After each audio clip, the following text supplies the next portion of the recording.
चला मी आत्ताच आली दवाखान्यात गेली की सभर भरून टाकते. टपरीवर गेलो ना तर अगदी सकाळचं खिळून ठेवणारं दृश्य.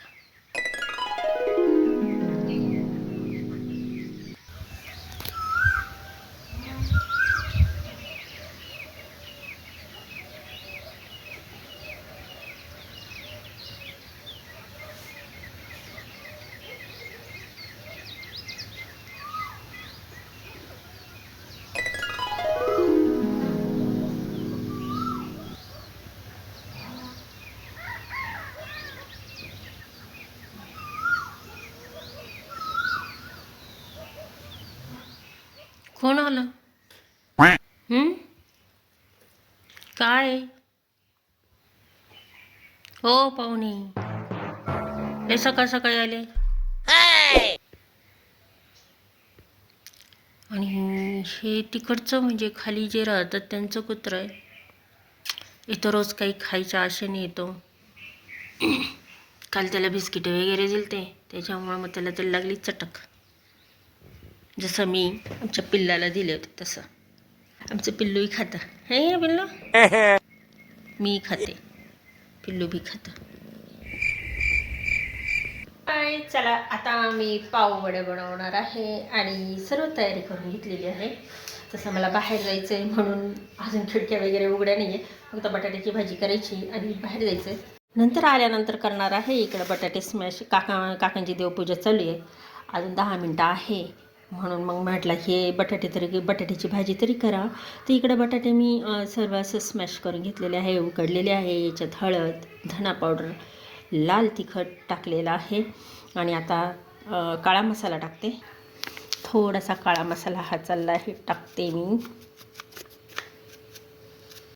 खूप तिखट नको. आणि तसंही काही पावमध्ये जे आहेत ना बटाटे एवढे काही जास्त नाही जात, त्याच्यामुळे काही हरकत नाही तिखट टाकलं तरी. तर बघा आता याच्यामध्ये मीठ पण टाकलेलं आहे आणि ह्या साईडला मी इकडे ना मिरची आणि आलं कुटून घेतलेलं आहे. आता करायची आहे बटाट्याची भाजी किती करून. इतकी घाईघाईत मी ही बटाट्याची भाजी केली पण टेस्ट इतकी अप्रतिम झाली आहे ना काय सांगू. आता याच्यामध्ये काही कांदा टाकलेला नाही, कोथिंबीर टाकली नाही, कढीपत्ता टाकले नाही, कारण ते बटाट्याचं म्हणजे हे बटाटे जे आहे ते एक सारण आहे आणि ते मला पावमध्ये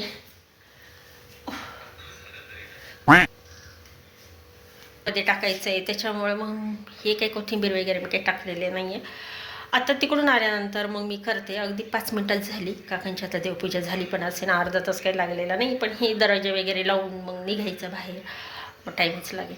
तर चला आता मी हे ठेवून देते आणि तसंही ते लगेच होऊन जाईल, हे की नाही, एवढा वेळ पण नाही लागणार.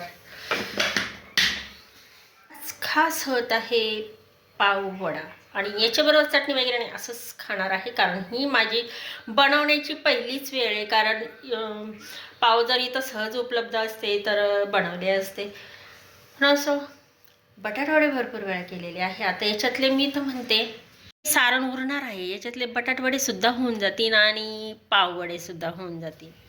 चला मी आत्ताच आली दवाखान्यात गेली होती. वातावरण चेंज थोडंसं आणि आल्यानंतर लगेच आता तयारी करते.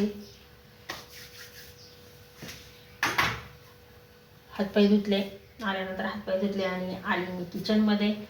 तर आता मी यामध्ये ना पीठ घेतलेलं आहे आणि आता याच्यामध्ये ओवा टाकते आणि मीठ टाकते थोडंसं, थोडीशी हळद पण टाकते म्हणजे रंग येईल छान. बाकी आता काही टाकत नाही आहे, फिक्कीच होणार आहे ते, कारण बटाट्याची भाजी जरा फिक्कीच झालेली आहे. चला त्यांना भज्यासारखं काढून घेते मी. आणि हे पावभाजीचे पाव राहिले होते ना, मग 6 पावामधलं म्हणा म्हटलं आता घ्यावा करून आपण. तर फ्रीजमध्ये मस्त राहिले बरं का, कडक बिडक काही नाही झाले. मी ना फ्रीज काय अक्का म्हटली की फ्रीजमध्ये लई कडक होते, हे दिमोगे दाबले जातात. फ्रीज पण माझा असा काही खूप असा कंटिन्यू चालू नव्हता. ते काय आहे फ्रीजमध्ये आता असंच हिवाळ्यामध्ये नेहमी असं होतं, मागच्या वेळेस असंच झालं होतं. फ्रीजमध्ये काही पण ठेवलं ना, आता म्हणजे सारखा जर फ्रीज चालू ठेवलं ना तर दूधसुद्धा असं बर्फासारखं होऊन जातं. म्हणून मग मी काय करते, रात्रीचा बंदच करून ठेवून राहिलेली आहे. त्याचं मी अगदी एकावर केलेलं आहे तरी पण असंच होते. आता हे माझ्यासारखं जसं केले तसं मी केलेलं आहे. आणि हे पहिल्यांदाच बनवून राहिली ना मी, पावडे वगैरे नाही केलेले कधी. सहज उपलब्ध असते पाव तर सहज केले असते. तर चला आता घेते करून. हे इकडं भाजी आहेच आहे, भरपूर होईल. बघू आता याचे बटाटवडे झाले तर बटाटवडे सुद्धा करते मी. ती आता डायरेक्ट मी आता हे खूप मोठे पाव नाही आहे त्याच्यामुळे हे याच्यामध्येच अशी भाजी भरणार आहे. ही आधी तेल तापायला ठेवते मी.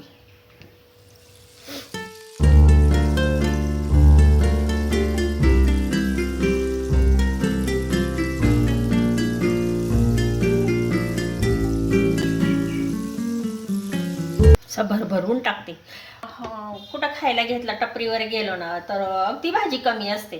आता मी काय केलं, जास्त भाजी टाकलेली आहे म्हणजे खायला पण छान वाटतं. असं घरी आपण कसंही करू शकतो नाही का, घरी आपण करू शकतो. हात काय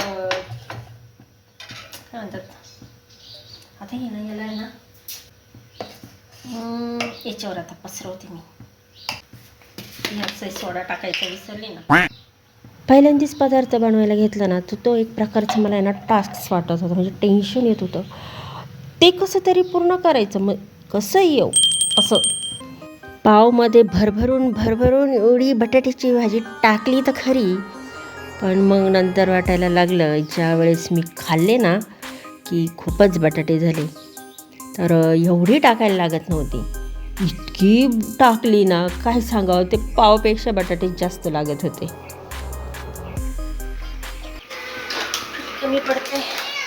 एकच पाव बुडवलाय तरी एवढं पीठ लागलं. अंदाज काही जमला नाही. मग आणखीन पीठ घेतला, आणखीन टाकलं, भिजवलं आणि पुन्हा हे पाव तुटू राहिले. आता पाव का तुटणार नाही. ज्या पाववाल्यांकडनं घेतलं होतं त्याचे कसे काही ताजे असतील ना, म्हणजे 2 दिवस जरी आधीचे. आणि मी पण 2 दिवस उशिरा बनवले, म्हणजे पावभाजी झाल्यानंतर त्याच्या 2 दिवसांनी बनवले. त्याच्यामुळे मी हे पाव तुटतच असणार. That's it. पाव पहिल्यांदाच बनवला पण इतका सुपर झाला ना, काय सांगू. लय आनंद झाला मला. तर बघा मस्त पाव वडा झालेला आहे. आणि आता हे गरम गरम काकांना त्यांना नेऊन देते मी. बाकीचे पण बनवून घेते. खूप राहाडा येतो. तर राहाडा झालेला आहे ना, मला आहे ना करायचं म्हटलं ना, चला मस्त ते गरमागरम खाते. बंद करते, देऊन येते. तर मी काय अर्धे वगैरे कापले नाही, डायरेक्ट असं केलेलं. चला एक पाव शिल्लक राहिलेला आहे. आता तो काही करत नाही मी, ठेवून दिलेला आहे. आणि इकडं आता याला मस्तपैकी आता आहे ना आतमध्ये कापून दाखवते मी. खूप बटाटे जे आहेत ना खूप घातलेली आहे.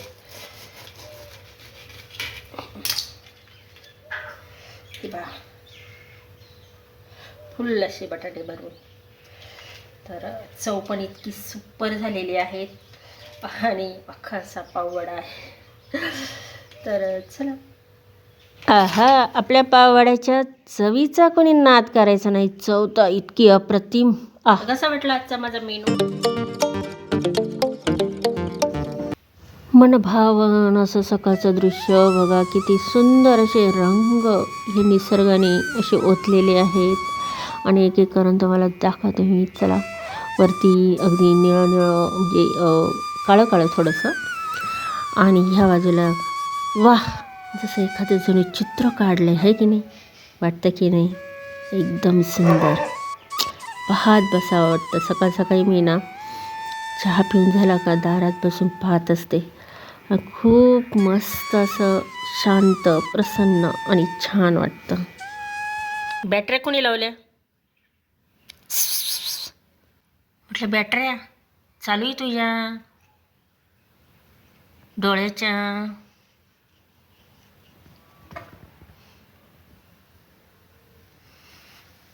म्हणे ए पिल्लू, पिल्लू, थंडी काय म्हणते? खूप आहे. कुडकुडली. पिल्लू कुठे आहे? सिंबा, सिंबा, ए सिंबा,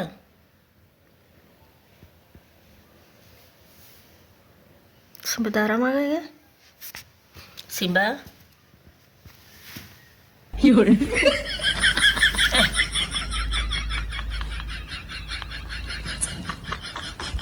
सिंबा थंडी काय म्हणते?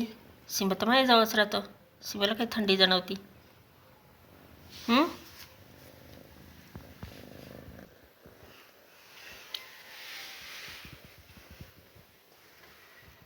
माय